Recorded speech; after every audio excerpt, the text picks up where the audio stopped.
불집골의 효자 이야기. 옛날 경상도 어느 마을에 강시성을 가진 마음씨 착한 청년이 살고 있었습니다. 그는 나이든 아버지를 모시고 살고 있었는데 어느 날 그의 아버지가 몹쓸 병에 걸려 자리에 몸져 눕게 되었습니다.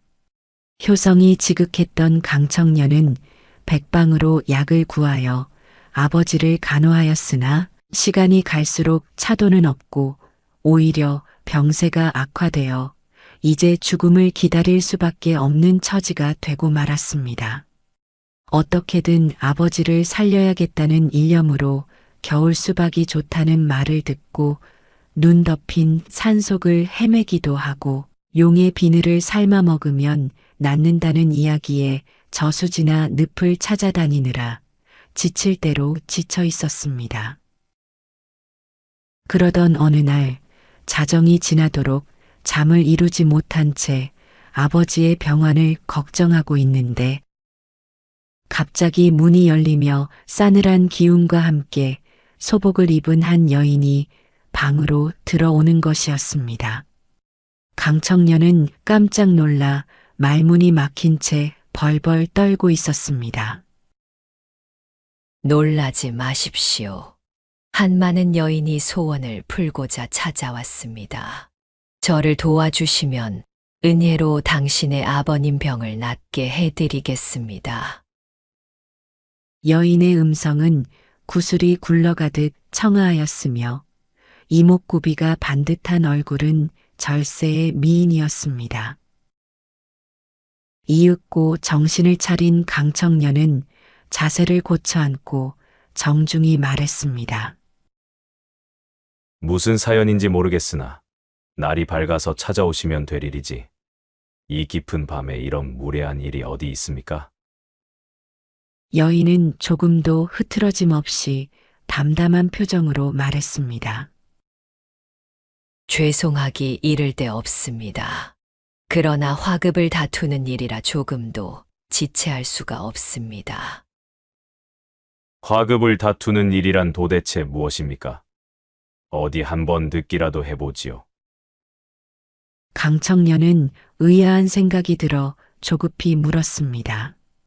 여인은 잠시 망설이는 듯 조심스럽게 입을 열었습니다.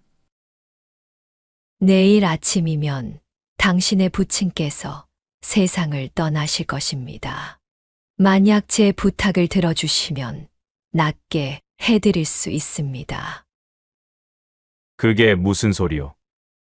사람 목숨 가지고 함부로 말하지 마시오. 강청년은 당황하였습니다. 더구나 이 이야기를 듣지 않았으면 몰라도 당장 내일 아침이라니 생각할 겨를조차 없었습니다. 무슨 청이든 들어주고 아버지를 살려야겠다고 결심했습니다. 무슨 부탁이십니까? 설령 제 목숨을 앗아가신다 해도 아버님을 낫게 해주신다면 다 들어드리겠습니다. 매달리다시피 다그치는 강청년의 말에 여인은 무척 어려운 일이라고 전제하며 말을 이었습니다. 사실 저는 100년 묵은 여우입니다. 내를 만나지 못하여 승천하지 못하고 산속을 떠돌며 살았습니다. 이제 너무 늦어 마지막으로 사람이 되고 싶습니다. 그런데 사람이 되려면 10년 동안 사람과 동침을 해야 합니다. 마땅한 사람이 없어 기다리던 중 당신의 딱한 사정을 알게 되어 이렇게 찾아왔습니다. 저는 사람이 되어 좋고 당신은 아버지를 구할 수 있으니 모두에게 좋은 일이 아닙니까? 제 부탁을 들어주시겠습니까? 강청년은 기겁을 하였습니다. 여우라니 온몸에 소름이 끼치고 머리털이 곤두서는 것 같았습니다. 도대체 어떻게 해야 할지 몰라 강청년은 망설였습니다. 하루도 무서운데 10년을 같이 살아야 한다니 죽는 것이나 마찬가지였습니다. 그렇다고 거절할 수도 없었습니다. 그것은 바로 아버지를 죽게 하는 불효가 되기 때문이었습니다. 몹시 어려운 선택일 겁니다. 그러나 빨리 결정하셔야 합니다. 제 갈 길도 바쁘고 당신 아버님의 목숨도 화급을 다투고 있습니다. 여인은 단호하게 말하며 조용히 일어서는 것이었습니다. 강청년은 놓칠세라 벌떡 일어나 옷자락을 잡으며 알겠습니다. 당신이 원하는 대로 따르겠습니다. 하고 엉겁결에 말하고 말았습니다. 그제야 여인은 밝게 웃으며 몇 번이고 고맙다는 인사를 하고는 소매 끝에서 약 한 첩을 꺼내 주었습니다.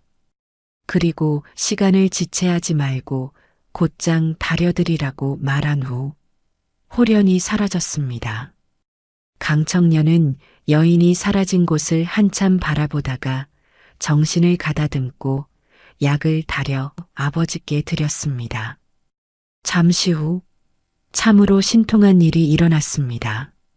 손발을 가누지 못하시던 아버지께서 마치 깊은 잠에서 깨어난 듯 기지개를 켜며 일어나시는 것이었습니다. 강청년은 너무나 기뻐 엉엉 울기까지 하였습니다. 그러나 기쁨도 잠시, 이제 닥쳐올 여우와의 생활이 걱정되었습니다. 은혜를 입었으니 반드시 갚아야 하지만 백년 묵은 여우 모습을 생각하니 도저히 감당할 자신이 없었습니다. 그렇지만 도리가 없는 일이었습니다. 미물도 덕을 베푸는데 하물며 사람이 미물을 속일 수는 없었습니다. 강청년은 마음을 정리하고 조용히 그날이 오기를 기다렸습니다. 열흘 후 보름달이 밝게 떠오른 밤이었습니다. 자정을 넘긴 시각, 여인은 전과 마찬가지로 소리 없이 찾아왔습니다. 이제 약속을 지킬 때가 되었습니다. 어서 아버님께 인사드리고 저를 따라 오십시오. 강청년은 아버지가 계신 건너방 문 앞에 엎드려 큰 절을 하고는 아버님, 부디 건강하시어 오래도록 만수무강하십시오. 어서 가셔야 합니다.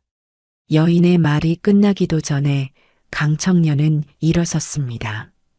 이미 결심한 일이었기에 망설일 것도 없었습니다. 여인이 안내하는 대로 그저 따라 나섰습니다.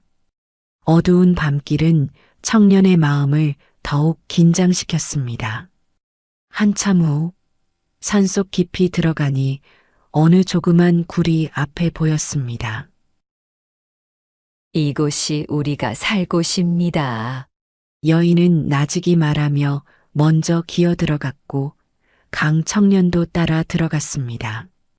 그런데 굴에 들어서자마자 여인은 커다란 여우로 변하여 그의 몸을 칭칭 감아오는 것이었습니다. 가슴이 답답하고 뼈가 으스러지는 것 같았습니다.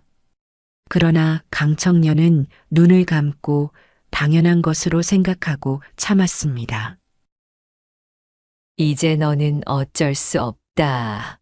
10년 동안 너와 살을 맞대고 살아야 내가 사람의 정기를 받을 수 있고 그 후 너의 간을 먹으면 나는 사람이 되느니라. 이 소리를 들은 강청년은 청천벽력 같은 소리였습니다. 고생이야 이미 각오한 사실이지만 자신의 간을 먹는다 하니 이것은 죽음을 의미하기 때문이었습니다. 청년은 이제 모든 것을 체념하고 여우가 시키는 대로 행동하여 죽을 날만 기다릴 뿐이었습니다. 그리고 세월은 흘러 10년이 지났습니다. 바로 여우가 약속한 그날이 다가왔습니다. 여우가 그를 희생하려는 순간 갑자기 뇌성이 치며 바위가 갈라지는 큰 이변이 일어났습니다. 다음 날 아침, 아래 마을 사람들은 밤새 오들오들 떨다가 날이 밝아 소리나는 쪽을 찾아가 보니 그곳에는 깨어진 바위 속에 아담한 석불이 봉안되어 있었으며 그 밑에는 커다란 호랑이가 눈을 껌뻑이며 지키고 있었습니다. 그 후 사람들은 근처 부처님들이 모여 여우를 응징하고 강청년을 구하여 석불이 되게 했으며 호랑이를 이 불상을 지키게 한 것이라 믿었습니다. 지금도 이 협곡을 부처님들이 모여 강청년을 구했다고 하여 그곳을 불집골이라 부르고 있었습니다. 계모와 두 자매.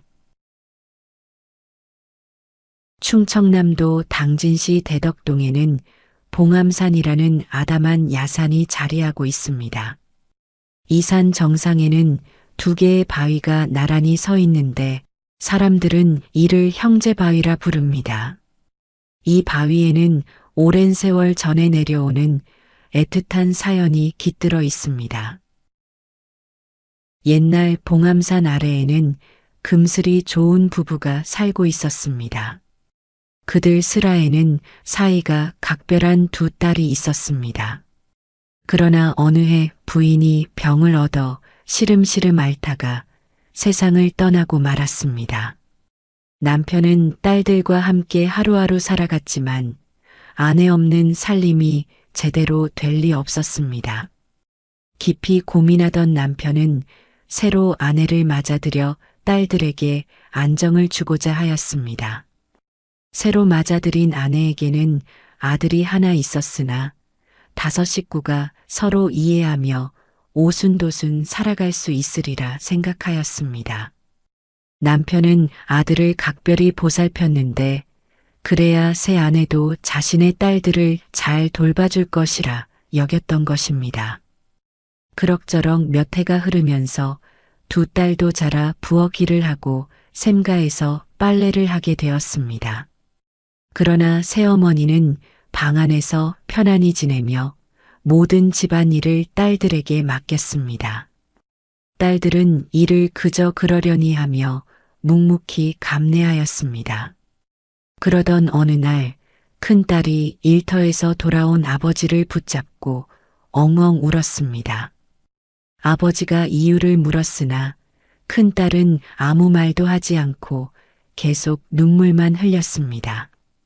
그날 이후 두 딸은 늘 함께 다니기 시작하였으며 그러던 중 새어머니가 딸들을 서둘러 시집 보내려 하였습니다.